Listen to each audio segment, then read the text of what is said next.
গুজরাটের খুবই জনপ্রিয় রেসিপি ধোকলা। আপনাদের যখনই ধোকলা খেতে মন চাইবে আপনারা কিন্তু বাড়িতে খুব সহজে এরকম নরম সফট ধোকলা বানিয়ে নিতে পারবেন। তো আপনি যদি আমার চ্যানেলে প্রথম হয়ে থাকেন আমার চ্যানেলটিকে লাইক শেয়ার ও সাবস্ক্রাইব করে নেওয়ার অনুরোধ রইল।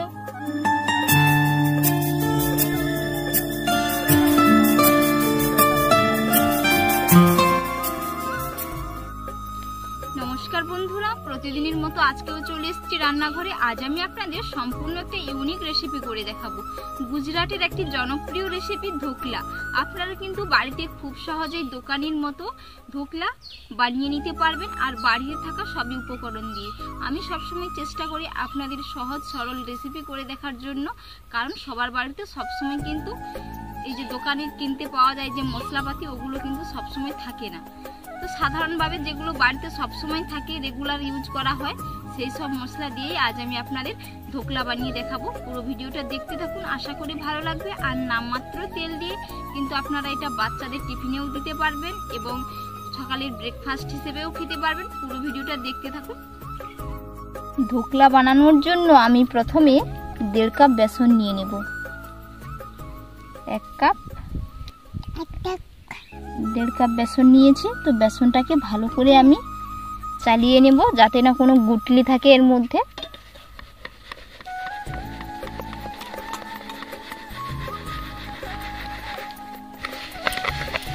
আপনারা সবসময় চেষ্টা করবেন যে সরু যে বেসনটা হয় একেবারে মিহি, ওই বেসনটা নেওয়ার জন্য।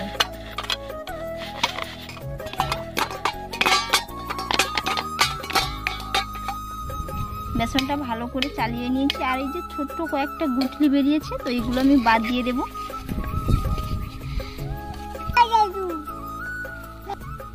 আমি আরেকটা মিক্সিং বোল নিয়েছি, তো এর মধ্যে আমি 1 কাপ জল দিয়ে দিচ্ছি, পরিমাণ মতো লবণ,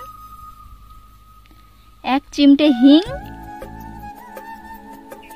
আমচুর পাউডার এবং কুচি করে রাখা কাঁচা লঙ্কা।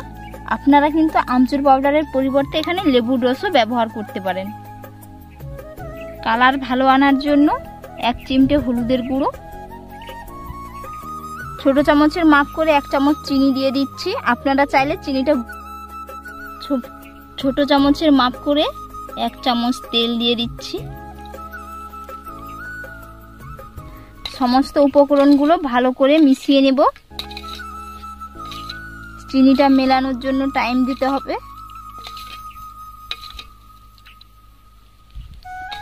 সমস্ত উপকরণগুলো ভালো করে মিশিয়ে নিয়েছি।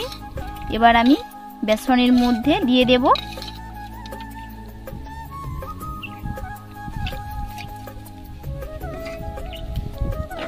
একটি হ্যান্ড উইচ দিয়ে ভালো করে ফেটিয়ে নেব। একটি হ্যান্ড উইচ দিয়ে ভালো করে 5 মিনিটের মতো আমি ফেটিয়ে নেব। ফেটানো যতটাই সুন্দর হবে ততটাই কিন্তু খুবই সফট হবে।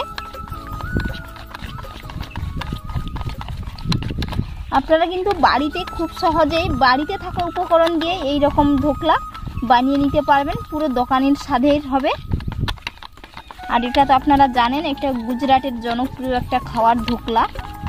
আর এই গরমে খাওয়া খুবই ভালো, যেহেতু এর মধ্যে কোনো তেল লাগবে না।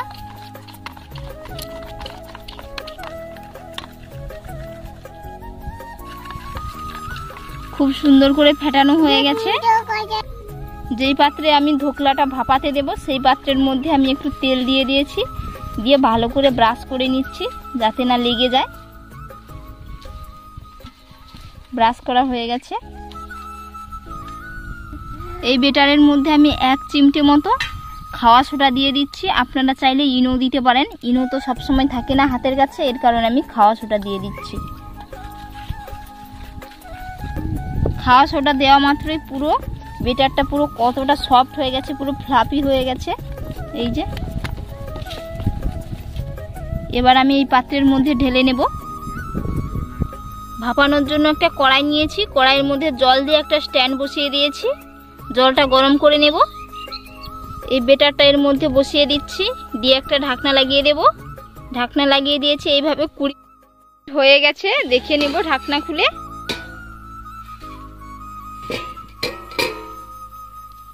একটা কাঠি দিয়ে চেক করে নেব। কাঠির গায়ে একটুও লেগে যাচ্ছে না, তো এর মানে বুঝে নিতে হবে এটা হয়ে গেছে। এটা আমি নামিয়ে ঠান্ডা করে নেব। ঠান্ডা হয়ে গেছে, তো এটা আমি মোল আউট করে নেব। এইভাবে একটু হাত দিয়ে এ করে নিয়েছি হাফ। খুব সুন্দরভাবে উঠে গেছে, এই যে তলায় একটুও লেগে যায়নি। আর কতটা স্পঞ্জি হয়েছে দেখে নিশ্চয়ই বুঝতে পেরেছেন। তো এটা যতটা স্পঞ্জি হবে খেতে কিন্তু ততটাই সুন্দর লাগবে। তো এটাকে আমি পিস পিস করে আবার কেটে নেব। ছুরি দিয়ে পিস পিস করে কেটে নিচ্ছি।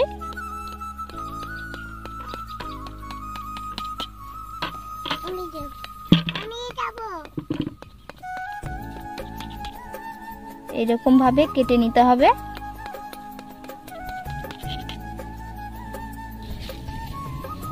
পিস পিস করে কেটে নিয়েছি। তো দেখে নিশ্চয়ই বুঝতে পেরেছেন কতটা সুন্দর হয়েছে, কত সফট হয়েছে একেবারে। এই যে পুরো স্পঞ্জি হয়েছে।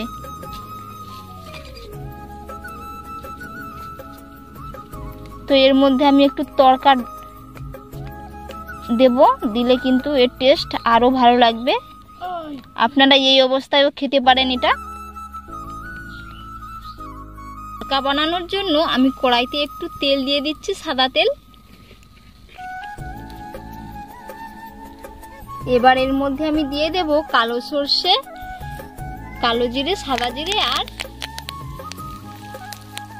কারি পাতা। ফোড়নটা ফুটে গেছে।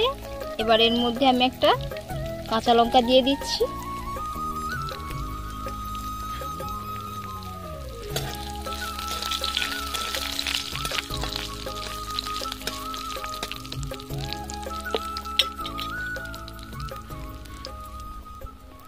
ফোড়নটা ফুটে গেছে। এবার এর মধ্যে আমি 1 কাপের মতো জল দিয়ে দেব। এর মধ্যে একটু আমচুর পাউডার দিয়ে দিচ্ছি। আপনারা আমচুর পাউডারের পরিবর্তে এখানে লেবুর রসও ব্যবহার করতে পারবেন। পরিমাণ মতো লবণ, ছোট চামচের 2 চামচের পরিমাপের চিনি। এটা ভালো করে ফুটে গেলে নামিয়ে নেব। এবার এটা আমি নামিয়ে নেব। এবার আমি উপর থেকে তড়কা দিয়ে দেব। তো তড়কাটা কিন্তু ঠান্ডা করে দিতে হবে, গরম গরম দেওয়া যাবে না। আপনারা এর মধ্যে একটু ধনেপাতা কুচি এবং নারকেল কোড়া উপর থেকে দিয়ে দেবেন।